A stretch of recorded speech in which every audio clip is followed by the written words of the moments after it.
Good morning, dear students. I, Professor Basavaraj Kuluche, welcome you all for today's lecture of Business Communication. In previous class, we have discussed the content or structure of a report.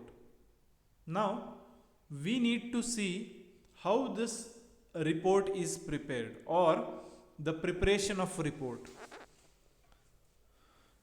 Theoretically, we have seen the structure of a report, and as per that structure we may try to prepare a report, but the stages or the sequence of preparation of report is very essential. If we know these things, we can easily prepare a report. So therefore, let us see these report preparation. That is, first one, preliminary stages. Here, under preliminary stages, there are two most important things, that is determining the purpose and the scope. One thing we need to remember whenever we are preparing any report, we need to know what is the purpose of this report, why we are preparing this report. If we know the purpose and scope of the report, then we can prepare a report properly. Always, report is drafted in response to specific demands. The writer must be clear about the purpose. The writers have to decide the scope of the report. If the purpose is not clear, then it is like walking without the destination. So, if we fix our purpose, or if we have a fixed purpose, then we can move ahead.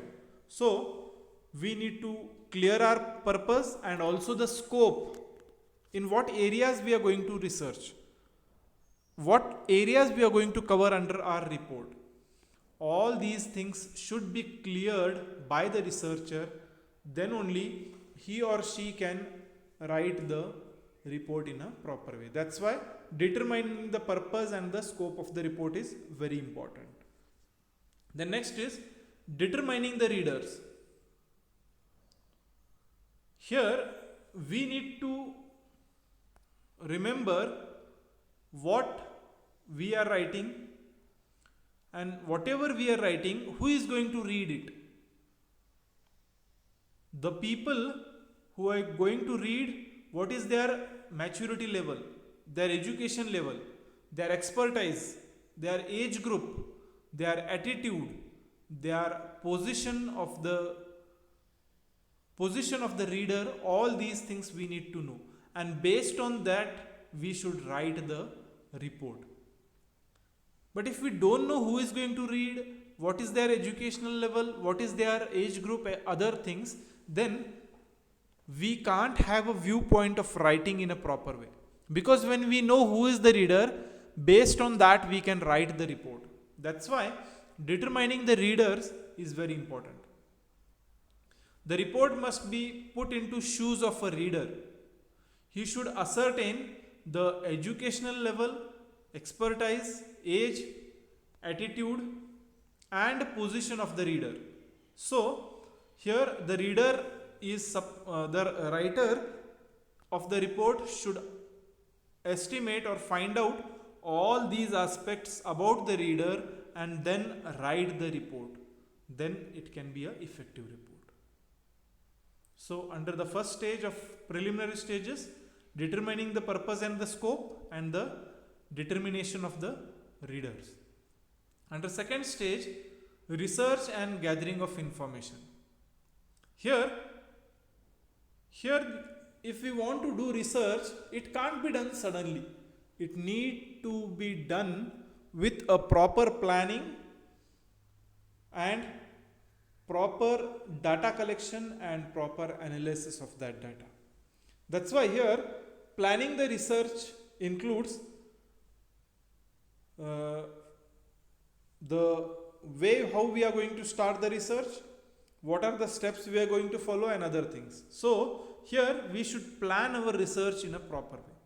Without planning, if we start the research, we may get stuck in between, or our research may be stuck in between. That's why here the research need to be planned in a proper way. So the purpose of the study decides the sources of data. The data may be collected through personal interview, telephonic interview, questionnaires, and personal observations as well.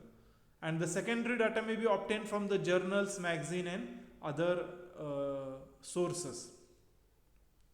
So all these things we need to plan in a proper way. If we plan our research in a proper way, then it can be smooth and effective. That's why we need to plan our research first.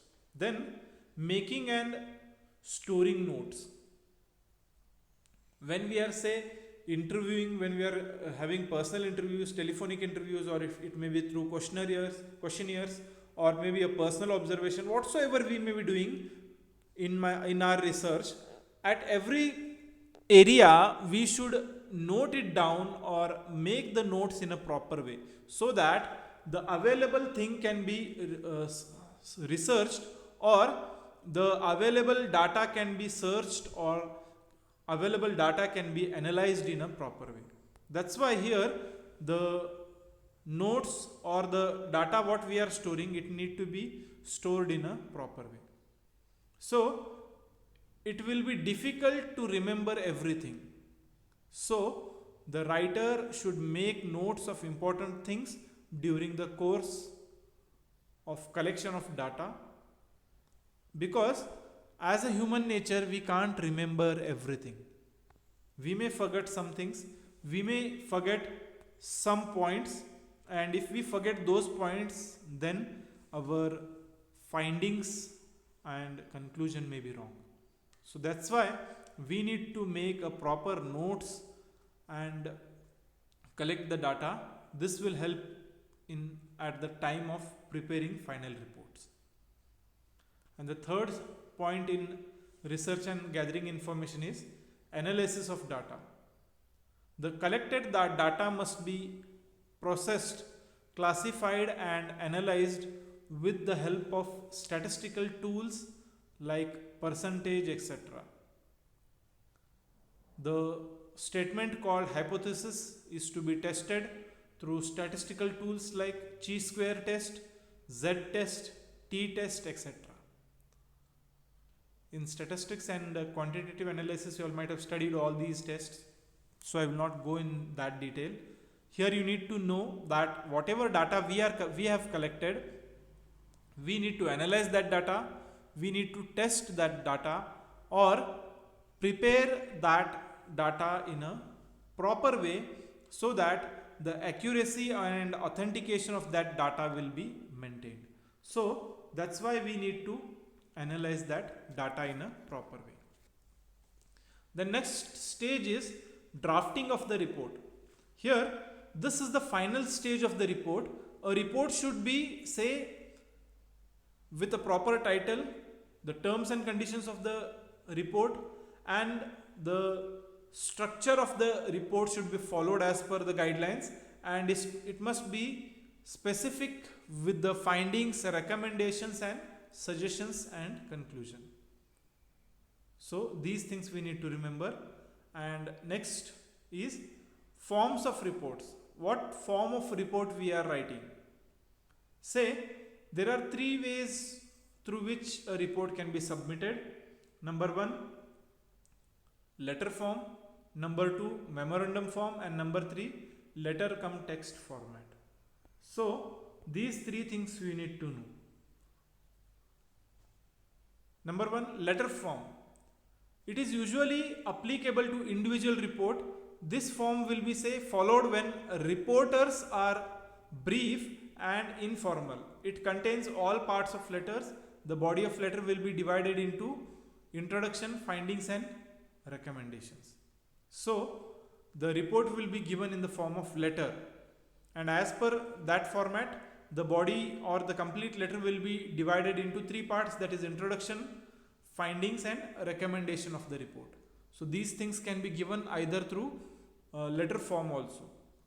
Second type is memorandum form of report. That is, this is preferred by large business houses. This is in the printed form. it simplifies the procedure and ensure conformity. The name of the person to whom the report is addressed will be mentioned, and as if a memorandum is given, a report is given in the form of memorandum. And lastly, letter cum text format. Here the lengthy reports are usually given in this letter cum text format. This will be applicable for committee reports. It contains all standard parts of a letter and a sample report. So drafting of report is the final stage in the research or in report writing. While drafting this report, we need to follow all the structure of the report, and we need to give a specification, accurate and a reliable data or report, so that the decisions taken based on that will not affect adversely, and it will be helpful for the progress of the organizations. So with this we shall stop here in today's class. Rest things we shall see in tomorrow's class. Till then, thank you. Good day.